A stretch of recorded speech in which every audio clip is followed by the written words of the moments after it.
Hey guys, what's happening? Around Saturn 31 here, aka Todd. Homesick from work, so working out of the home office, my storage area, man cave, whatever you want to call it. And I just thought I'd post a quick video. I was watching some other YouTubers about DieCast and different things today, and something just kind of struck me as funny. They were talking about DieCast as a investment.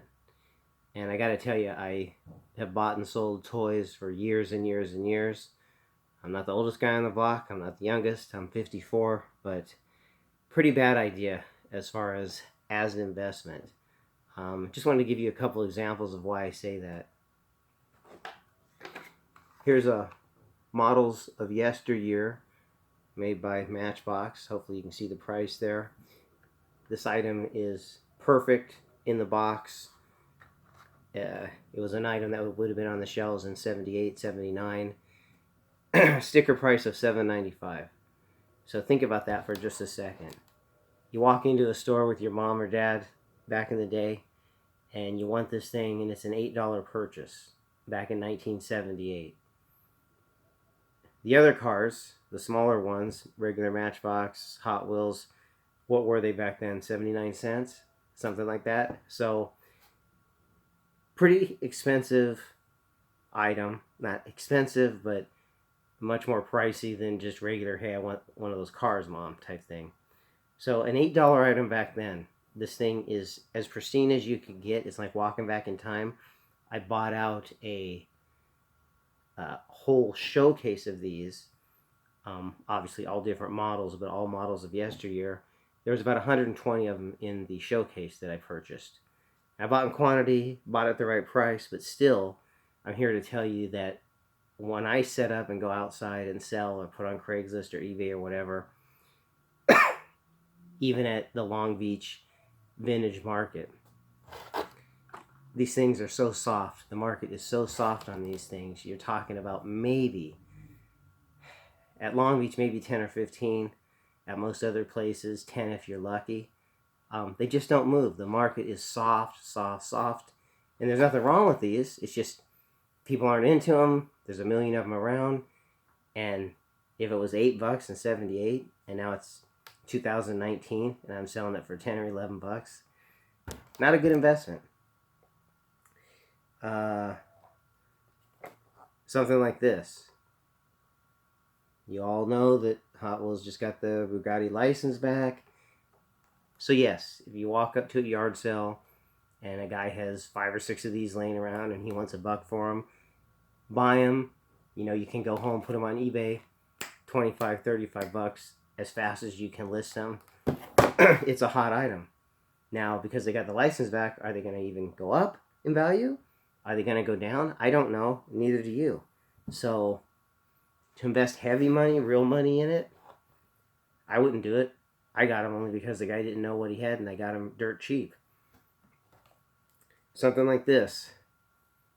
Super Treasure Hunt. Everybody will say, oh, Nissan, JDM. And that's another thing. It's a whole other broadcast, I guess. But people talking JDM and it's not even JDM. You know, this car has the steering wheel on the left, so it's an American car. But if it's Japanese, everyone just refers to it as JDM, so we all kind of know the deal. But everybody knows that this stuff's red hot right now. Everybody and his dog wants Japanese. So it just drives the price up. Now that was a super treasure hunt. Even though you don't have a limited number, nobody knows how many they make. We know they're hard to get. It's not like a convention car or a Redline Club car. So how rare are they? Will they always be in demand? You know, all this stuff is subjective. A car like this, just a regular mainline, again, another JDM car supposedly. Everybody wants them, so it's hard to find them on the pegs. But think about this: 25 years from now, how many of these are going to get opened up and played with? How many are going to get banged up? Probably not a whole lot. It's all the guys my age, older, younger, out buying these things, and they all get put in Protecto packs, and you know, the point is, what are they possibly going to be worth in 25 years? Is JDM even going to be a thing? And even if it is, there's so many of these, the value up and down. You know what I'm saying? I'm not trying to be an a-hole. I'm just saying, to throw the term around investing, you got to be careful. Something like this, new item that's out, fairly new company, make good stuff. It's cool. It's, whatever. If you're a dealer, $8, $7, $5, depending on how many you're buying. If you're just a regular guy, $10 to $12 on the internet, whatever. It's cool, but again, most of them will stay packaged. I don't know how many they're making. Does this one say? I'm sorry. Yeah, this one says 6,000. So there's 6,000 of these in this gold paint.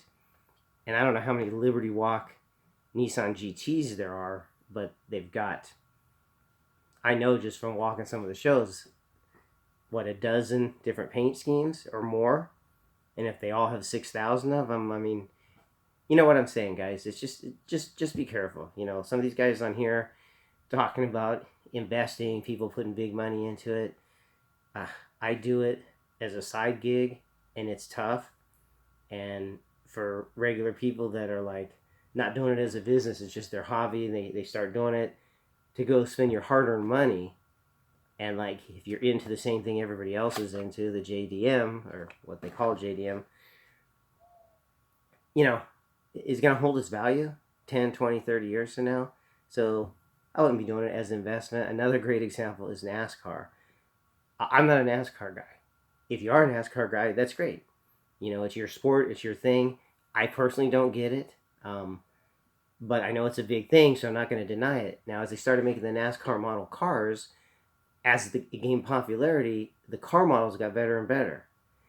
And, without, getting into the unreasonable, super high-end $1,000 replicas or something, for a normal person, some of the better ones, the action, $79, $89, maybe $140 at some of the hobby shops. I mean, remember when there were hobby shops? So these cars are $80. You're buying them, sitting them on a shelf, opening them up, not opening them up. Let me tell you, I buy those cars right now in absolutely pristine, perfect condition from other dealers and people just wanting to get rid of their stuff. $5 or $10 a piece is what I'll pay, no more, because they just don't move. Get on eBay and check for yourself. Action, NASCAR, I think they're mostly 124 scale.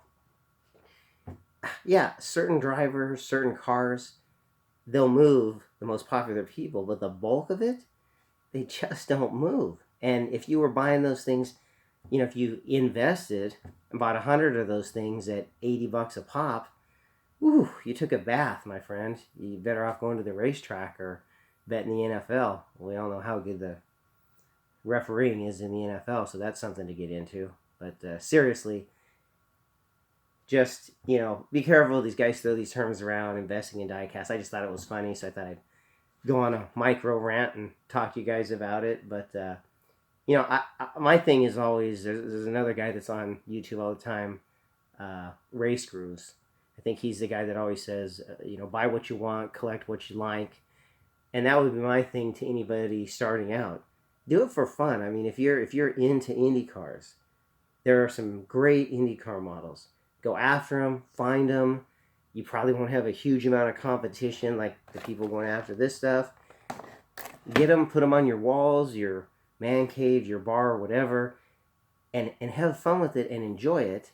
If you pass it on to your kids, your grandkids, and somebody's not into it and they sell it and they make a nice little thing, that's great.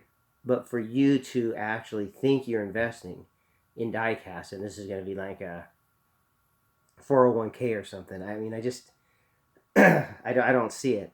There's a video on here, if you guys haven't seen it. Guy bought 3 storage lockers, and he paid $27,000 for all 3 lockers. They were 10 by 15, I think. Floor to ceiling DieCast. But I mean, they're really top end stuff, like the carousel, things like that. A lot of good stuff. Ended up with like 20,000 pieces. So at $27,000, that's what, $1.35 a unit, basically. They didn't give the exact numbers. Well, if you're buying carousels for $1.35, yeah, that's like the guy's ship just came in. I mean, that's a once in a lifetime buy. So yeah, it was worth it taking the $27,000, putting it down. You know, you're not going to lose. It's going to take him forever to get rid of the stuff, but he's going to make a bloody fortune. It was a gift out of the sky. But for most normal people, the guy that's going to Target religiously every weekend, or running to a few stores, or going to the convention once a year, or a local thing, or whatever, a hobby show, and they're picking up the cars they like. Just get what you like. One more thing while I'm rolling on that. Everybody and his dog's into JDM. We all agree on that. I mean, the Bluebird wagon, the Datsun 510. You can just look at the main lines, and when they start getting jacked up in price, you know how popular this segment of the hobby is. Well, in the last 5 years, what did we have? The Bluebird wagon, the red and yellow one. I had other dealers paying me $5-6 for as many of them that I could bring in, because they were turning them over. They got crazy. And the craziest one I remember in the last half dozen years was the Gas Monkey Garage Corvette. I mean, as far as the main line, that hit $23, I believe, on eBay. That's insane for a $1 car. So that investment, yeah. You see some guy with 25 Gas Monkeys and he wants $1 a piece, and you can go home and list them on eBay and blow everybody else out and sell them for $15. Of course, I'm not saying not to do that. I'm saying as a long-term investment, putting real money into it, buy real estate, invest in some stocks and stuff for the cars, for the toys. Get what you like, have fun. And last thing, and I don't know if any of you guys have ever thought about this point, and if so, let me know in the comments or whatever. Hopefully you're not too brutal on me, because I'm just connecting with people again, and I feel like shit. I'm sick. I'm home from work. But anyway, my point was just going to be, did you ever think about, like, okay, how everyone wants the JDM, and you go, and the Datsuns are always gone, and the Nissans, and this one and that one. Is there anything wrong with, what if you like Mercedes? Or what if you like Land Rover, or American Muscle, or whatever?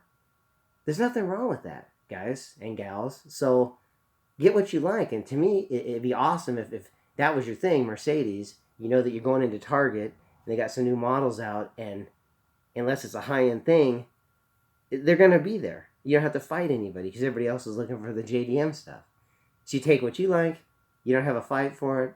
You get a killer deal at the shows usually, because that's leftover stuff that everybody's not into, so the dealers are blowing it out. There's nothing wrong with that. Get what you like. Enjoy it.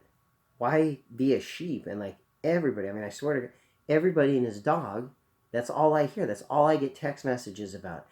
Do you have any 510s? Do you have any 510s? Do you have any Bluebirds? Do you have any customs? It's all JDM. And there's nothing wrong with JDM. And if you're actually truly were into JDM before the craze hit, I feel sorry for you, because everybody wants it and your prices skyrocket, which sucks.